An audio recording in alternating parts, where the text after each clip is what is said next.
The story of money in Afghanistan does not begin with paper notes or digital transactions. It begins with something solid, something you can hold in your hand, a piece of silver. Long before the country we know as Afghanistan existed, this land was a vital crossroads. It connected great empires and civilizations. One of the first great empires to rule this region was the Achaemenid Persian Empire, around the 6th century BC. The Achaemenids brought with them a revolutionary idea.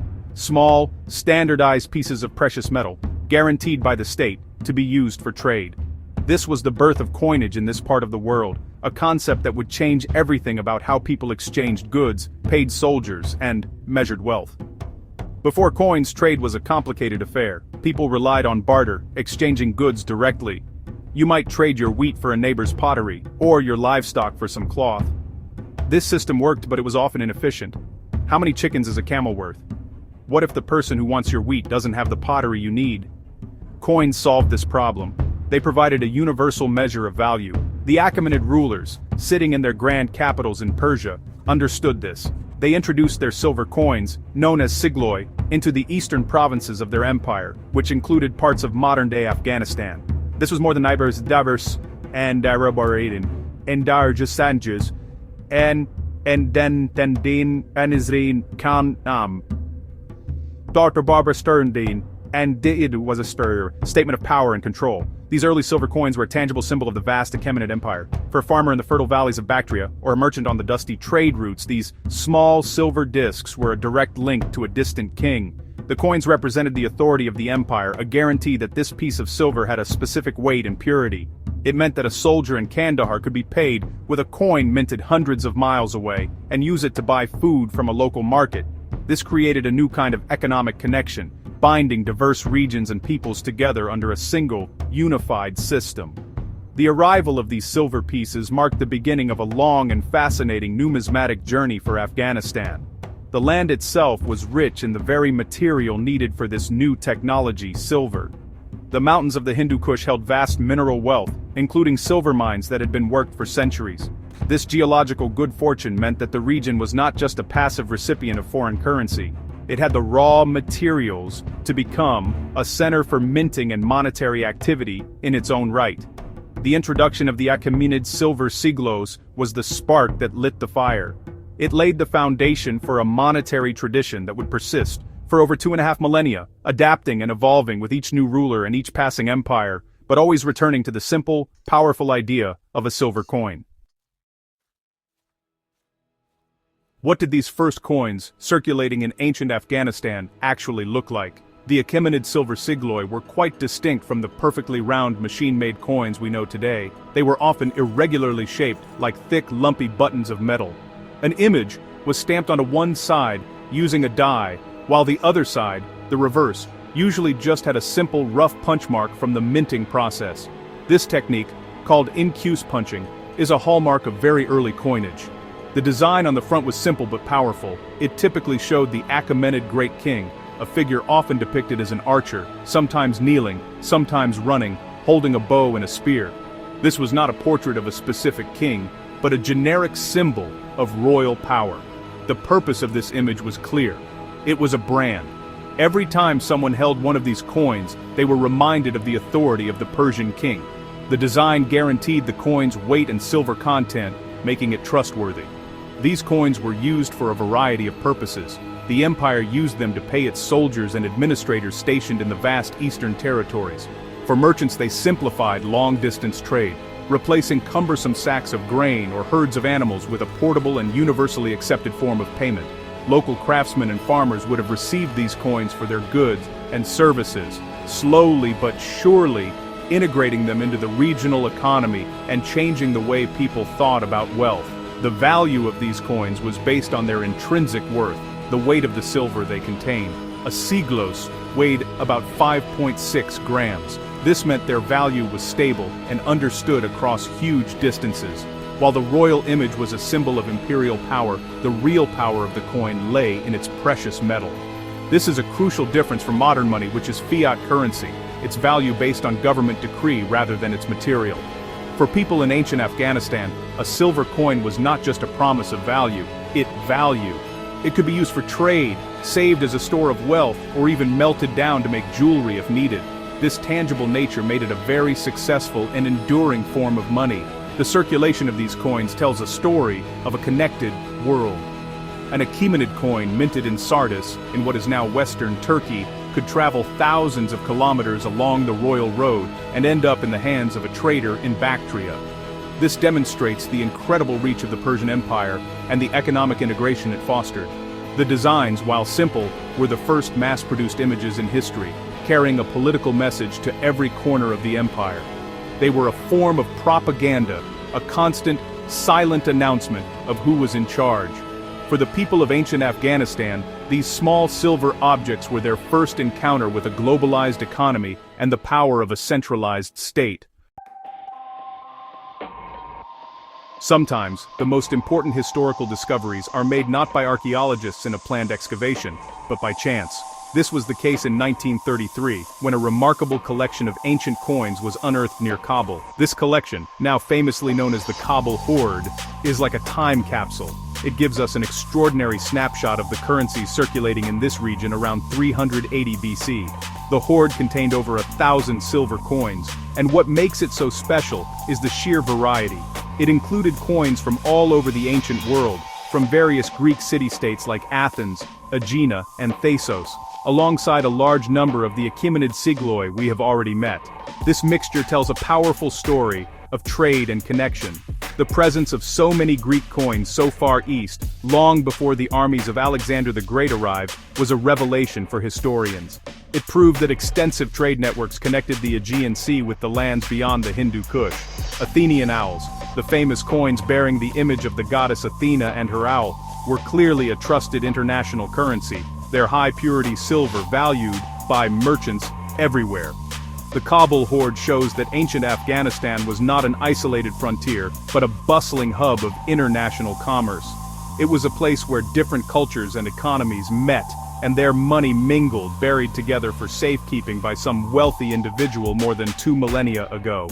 Even more exciting was the discovery of locally produced coins within the hoard. These were not imitations of Achaemenid or Greek coins, but a new type, seemingly minted right there in the Kabul region. These local coins were among the very first to be produced in the area, marking a crucial step from simply using foreign money to creating a local currency.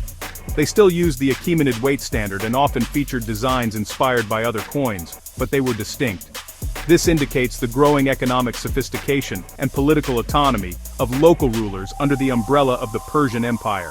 They were beginning to assert their own identity, and one of the primary ways a ruler did that was by issuing their own coins. The Kabul Hoard is, therefore, more than just a collection of old money. It is a foundational document for the history of Afghanistan. It provides concrete evidence of the region's role in global trade networks long before was previously thought.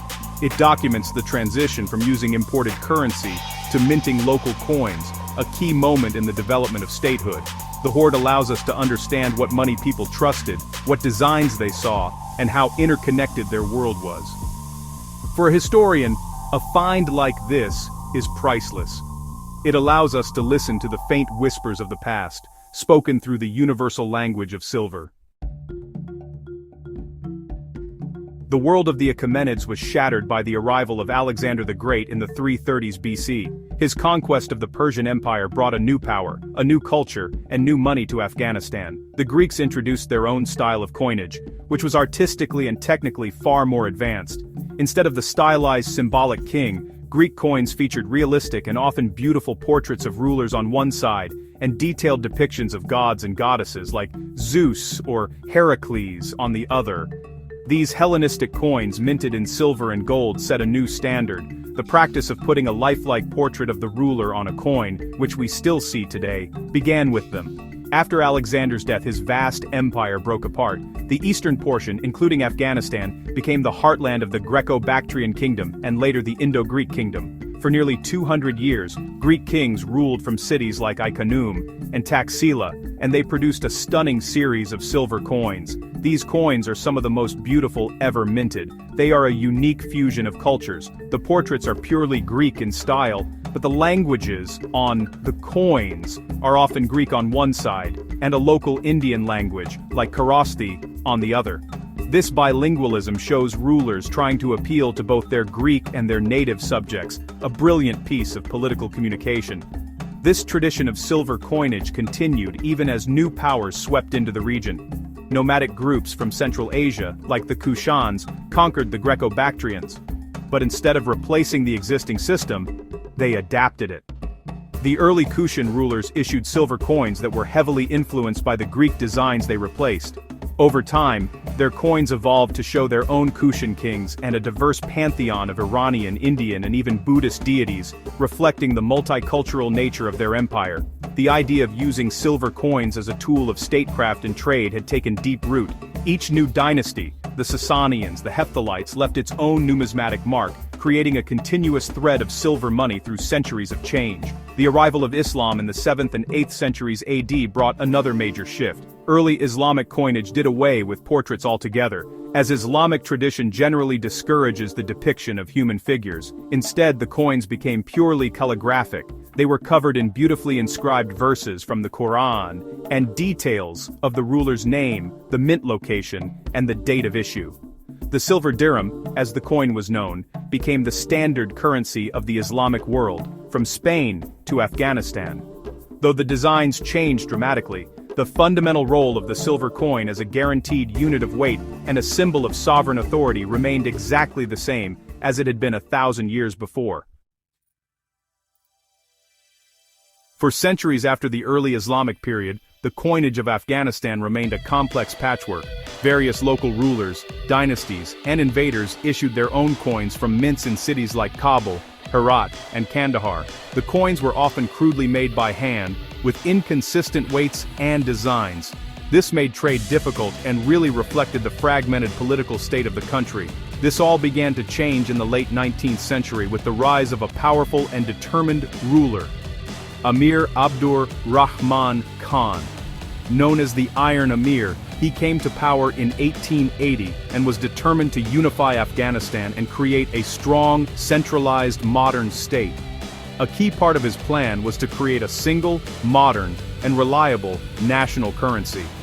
To achieve this, Abdur Rahman Khan established Afghanistan's first modern mint in Kabul in 1891. He imported steam-powered machinery from Germany, which allowed for the mass production of uniform, high-quality coins. This was a technological leap. Instead of craftsmen hammering each coin individually, the new machines could strike perfectly round coins with intricate designs and milled edges to prevent clipping, which was the illegal practice of shaving off silver from the coin's edge. This new mint, the Zarab Khana, was a powerful symbol of his modernizing ambitions. It was a declaration that Afghanistan was no longer a collection of feudal territories, but a single nation with a single monetary system. The coins he issued were also a departure from the past. The main silver coin was the Kabuli rupee. While it still used traditional Islamic calligraphy instead of a portrait of the ruler, the design was standardized and sophisticated. It featured the Emir's tuffra, an elaborate calligraphic seal of his name, on one side. The other side clearly stated the mint name, Kabul, and the date of issue. The coins also often included a design of a mosque with flags and cannons, a potent symbol of religion, state, and military power all rolled into one. These designs were a deliberate act of nation-building, creating a visual identity for the new Afghan state that people would carry in their pockets every day. The impact of this reform was profound. It stabilized the economy by replacing the confusing mix of old currencies with a single, trustworthy coinage. This made it easier for the government to collect taxes and pay its army and officials. It also boosted trade, both within Afghanistan and with its neighbors, particularly British India. Merchants could now rely on the value of the Afghan rupee. Abdur Rahman's monetary reform was a cornerstone of his state-building project. By controlling the creation of money, he exerted control over the economic life of the nation, binding it together and laying the financial groundwork for the modern state of Afghanistan. The silver rupee was more than just currency. It was a tool for forging a national identity. The modernization of Afghanistan's currency continued into the 20th century. After Abdur Rahman Khan, his successors continued to build on his reforms. The next major milestone came in 1925, under the rule of another great modernizer, King Amanullah Khan. Amanullah, was passionate about transforming Afghanistan into a fully independent and progressive nation on the world stage. As part of his sweeping reforms, which included changes to law, education, and women's rights, he decided to overhaul the currency system completely. He replaced the old Kabuli rupee with a new monetary unit, named for the country itself, the Afghani. This was a hugely symbolic move, tying the currency directly to the national identity. The introduction of the Afghani was a decimal reform. The old system, based on the Indian rupee, was complex. The new system was simple. One Afghani was divided into 100 pool. This was the modern, logical system used by most countries around the world, and adopting it was another way for Afghanistan to signal its place in the modern international community. The first Afghani coins were issued in 1925. The silver coin was the one Afghani piece. It was a beautiful coin that carried forward the legacy of its predecessors while embracing a new style. It proudly displayed the name of the new currency unit and the national emblem. These new silver Afghani coins were tangible symbols of Amanullah's vision. The design of the first one Afghani coin featured the new national emblem, a mosque with its mihrab and minbar encased within a circle of wheat sheaves, symbolizing the Islamic faith and the country's agricultural wealth. This emblem, in various forms, remains a central part of Afghanistan's national identity to this day. Putting it on the country's main silver coin was a powerful statement. It told the world, and the Afghan people, that the country had a new identity, one that was both modern and deeply rooted in its own traditions. The Afghani became the foundation of the country's monetary system for the rest of the 20th century and beyond. Although the composition of the coins would change over time, with silver eventually being replaced by less expensive metals for general circulation due to rising silver prices. The early silver Afghanis remain important historical artifacts. They represent a moment of great hope and ambition in the nation's history. They are the metallic embodiment of Amanullah Khan's dream of a modern, independent, and prosperous Afghanistan. The transition from the rupee to the Afghani was not just a currency change, it was part of the birth of a new national consciousness. Silver coins are much more than just old money. They are miniature historical documents. For a country like Afghanistan, with a long and often turbulent history, coins are an invaluable source of information. Sometimes they provide evidence where written texts are silent or have been lost. Numismatists, people who study coins, can decode the rich stories these small metal discs have to tell. Each coin reveals who was in power, where it was minted, and when. The portrait or name of a ruler tells us who was in charge. A coin of a previously unknown king can literally rewrite a chapter of history, proving the existence of a ruler lost to time. The designs and symbols on the coins are also a window into the culture and beliefs of the past.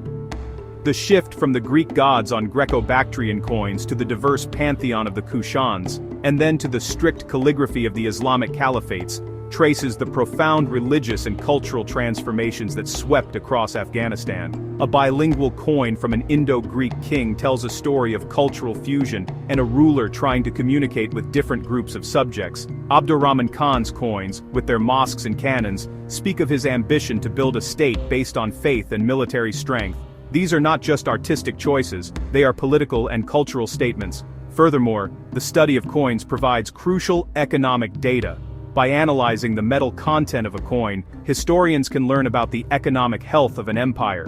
A ruler who issues coins of pure silver is likely presiding over a prosperous and stable economy. A ruler whose coins become progressively debased, mixed with cheaper metals like copper, is probably facing economic trouble, perhaps due to war, famine, or a decline in trade. The location where coins are found, such as the Greek coins in the Kabul Hoard, also helps us map ancient trade routes and understand the scale of economic interaction between distant civilizations. They are tangible proof of global connections from millennia ago. For collectors, Afghan silver coins offer a journey through one of the most diverse and fascinating numismatic histories in the world. From the rough beauty of the earliest local issues to the exquisite artistry of the Greco-Bactrian portraits and the elegant calligraphy of the Islamic dirhams, the range is astounding. Each coin is a unique artifact, an object that was held and used by people hundreds or even thousands of years ago. It is a direct physical link to the past. Collecting these coins is not just a hobby, it is an act of preserving small pieces of a vast and important historical narrative, ensuring that the stories they tell are not forgotten. The immense historical wealth contained within Afghanistan's ancient coins also makes them a target. For decades, the country has suffered from political instability, conflict, and war. During these times of chaos, historical sites become vulnerable, and the illicit trade in antiquities flourishes.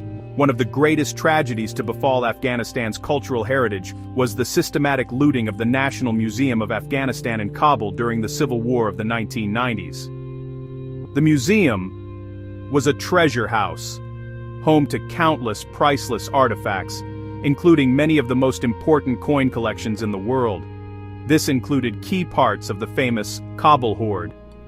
During the turmoil, the museum was shelled and ransacked. Criminals and factions systematically plundered its collections. Thousands of ancient coins, including unique gold, silver, and copper pieces that were essential to understanding the country's history, were stolen. These items were not just lost to the museum. They were lost to the Afghan people and to humanity. They were smuggled out of the country and sold on the international black market, disappearing into private collections around the world. Every coin that vanishes in this way is like a torn-out page from a history book. The information it contains, its unique context, is lost forever once it is separated from its collection. Archaeological sites have suffered a similar fate. The promise of finding valuable silver and gold coins has driven illegal digging across the country. Unscrupulous individuals, often funded by international smuggling rings, use metal detectors and crude digging methods to plunder ancient sites, from Greco-Bactrian cities to Buddhist monasteries. This kind of looting is incredibly destructive. It is not just about the objects that are stolen. The diggers destroy the archaeological context, the layers of soil, the surrounding pottery, the nearby structures, that gives an object its true historical meaning. A coin found in a buried pot in a specific room tells a far richer story than a coin that simply appears on the art market with no known origin. Thankfully, the story is not entirely one of loss. In recent years, there have been heroic international efforts to track down, recover, and repatriate some of these stolen treasures. Some objects from the National Museum, including precious coin hoards that were hidden for safekeeping by brave museum staff, have been recovered. Other stolen items have been seized by customs officials or voluntarily returned by collectors who discovered their illicit origins. However, countless thousands of pieces, especially smaller items like silver coins, remain lost. The looting of Afghanistan's past is a stark reminder that cultural heritage is fragile and that a nation's history can be stolen and sold, piece by precious piece. The story of Afghanistan's silver coinage is a journey of more than 2,500 years. It is a narrative written in metal, a continuous thread that runs through eras of mighty empires, cultural fusion, and modern nation-building. It began with the Achaemenid Empire, introducing the very concept of money to the region, a revolutionary tool for trade and governance. These early, simple silver sigloi laid the groundwork for a rich and complex monetary history. The arrival of Alexander the Great and his successors then elevated coinage to an art form, with the stunning silver portraits of the Greco-Bactrian kings representing a high point of numismatic artistry, blending Greek aesthetics with local influences. This legacy of silver coinage proved to be remarkably resilient. As new empires and dynasties, Kushans, Sasanians, and Islamic caliphates rose and fell, each one adapted the existing monetary tradition to suit its own needs. The designs changed, reflecting new religions, languages, and political ideologies, but the fundamental importance of a state-guaranteed silver currency remained constant. The coins acted as a mirror, reflecting the diverse and ever-changing identity of the people who lived at this great crossroads of civilizations. They show us a history not of isolation, but of constant connection, absorption, and innovation, as ideas from East and West met and mingled. In the modern era, the role of the silver coin transformed once again. For rulers like Abdur Rahman Khan and Amanullah Khan, creating a modern standardized currency was a crucial part of forging a unified and independent Afghan nation. The introduction of the machine-made Kabuli rupee, and later, the silver Afghani, was about more than just economics. It was a powerful statement of sovereignty and national identity. These coins were symbols of a new era, carrying the emblem of the nation in the pockets of its citizens, binding them together under a single monetary system for the first time in centuries.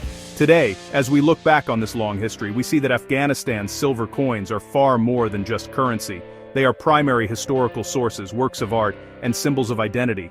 They tell a story of trade, power, religion, and cultural exchange that is unmatched in its richness and diversity. From ancient imperial payments to the foundation of a modern national currency, silver coins have been at the heart of Afghanistan's story. They are a testament to the enduring legacy of a land and its people, a tangible connection to a deep and complex past that continues to shape the present. The silver thread, though sometimes frayed, has never been broken.